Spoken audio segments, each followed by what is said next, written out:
Hi, I'm Jon Hamm. This is brother Nick Offerman, and we are here with BuzzFeed to play First Times.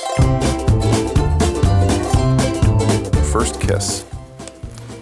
First kiss. First kiss. Between us? That was a couple years ago. It was like 07. Yeah.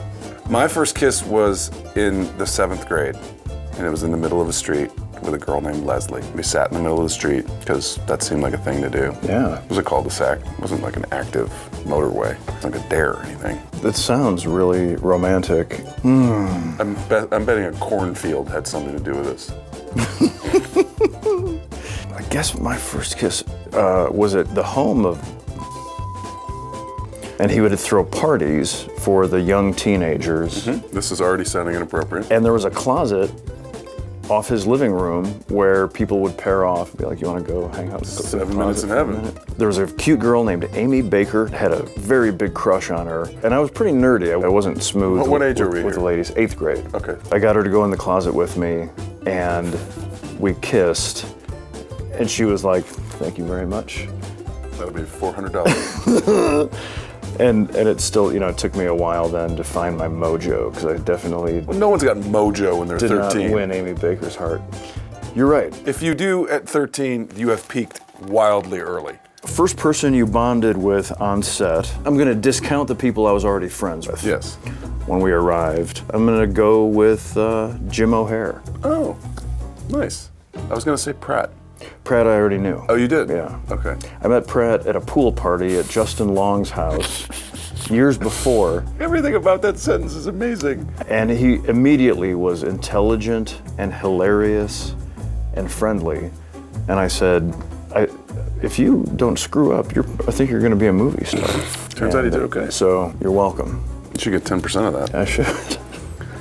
Mine was probably Slattery for the kind of similar reasons. We had not really met, and the first day, kind of all my scenes were with Jon. It was a very challenging day of a lot of lines and a lot of stuff, and by the end of that first day, I was like, I think I'm gonna be friends with this guy. First person you call when you're having a bad day.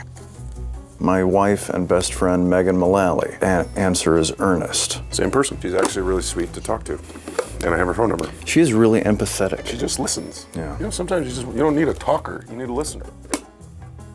First Wilde Fan Experience. The first Wilde Fan Experience I had was I was wearing a robe in a hotel room. The sash of it got caught in the ceiling fan, and I got whipped around that room like once around real quick until the robe gave away, and I ended up sort of on all fours, buns to the sky. That was wild. That is wild. Many years ago, I was on the F train. At the end of the train, I saw Paul Giamatti. I told myself, don't do it. Don't do it.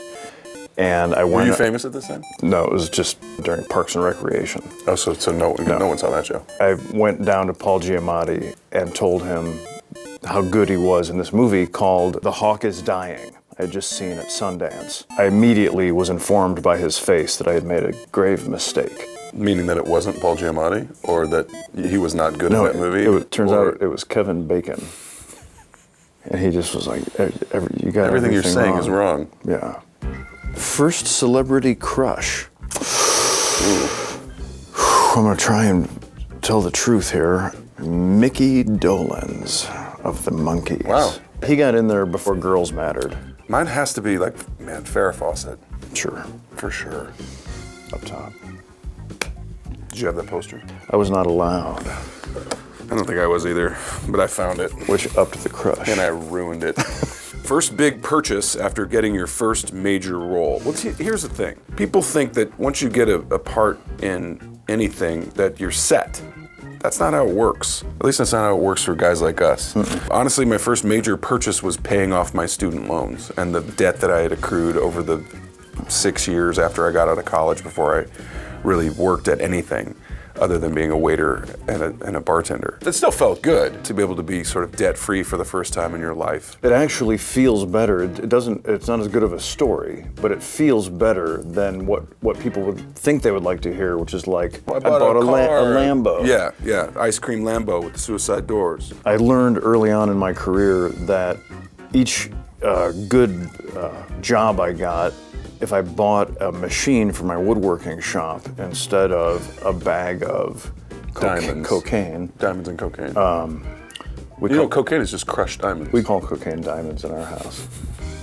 First time you realized you wanted to be a part of the Good Omens cast. We both have talked about that we're longtime fans of the writing of Neil Gaiman. Anytime you hear that one of your favorite writers, one of their works, that's one of your favorite books, is going to be made into a thing that you might get to play somebody in, two things happen for me. One is incredible excitement, and the other is dread. When I heard they're making Lord of the Rings, I wrote dogged letters for a couple years to Peter Jackson, asking him to audition me to play Samwise Gamgee. After about 18 months, I was awarded an audition for the role of Gimli, the dwarf. Yeah. And they got some, jerk British guy, first timer. Classic move. So there's that dread of they're making a thing out of something that I love so much. It's hard to get into. My version of that is the Star Wars stuff. I'm like, they've made more Star Wars things with more people in them. Where's my phone call? I've been a Nerf herder. I get the lingo. So at least we get to be in this. Yeah, and I'm glad you had this chance to call them out. For sure. I'm still a little upset about that, you can tell. Let's take a breath. First experience on a TV or movie set. This isn't going to be an interesting one for me. And again, this is a true story. I got to go visit the set of Jake and the Fatman. I was a little kid and I was visiting my aunt out in California, in LA to be specific. My uncle, he knew a guy that produced a TV show, so he said, "Do you want to go see a TV set?" He said, "How do you feel about Jake and the Fatman?" And I was like, "It's my favorite television show in the world." It wasn't, I was being nice. Sure. Got up really early in the morning and we got to go see Jake and/or the Fatman do a scene. It was kind of like, oh, this is really boring. There wasn't really much happening. That's the lesson of visiting a set. Yes, there's a lot of downtime. I don't think I was on a set of any sort before my first job. Wow. Which was in Chicago in 1993 or 4. I was just there for the summer, and I got cast as the bad guy on a show called Angel Street for CBS. It was a buddy cop show. They spend the episode finding me, and they cuff me and lead me away, and the episode ends with me saying, "What about my tools?" Which actually, I could see you really caring about. Absolutely. You can't leave your tools out in an alley. They're gonna get rusty. Thank you very much, BuzzFeed. This has been First Times. Consider yourself blessed. Please tune in to Good Omens, May 31st on Amazon Prime. We're both in it to win it.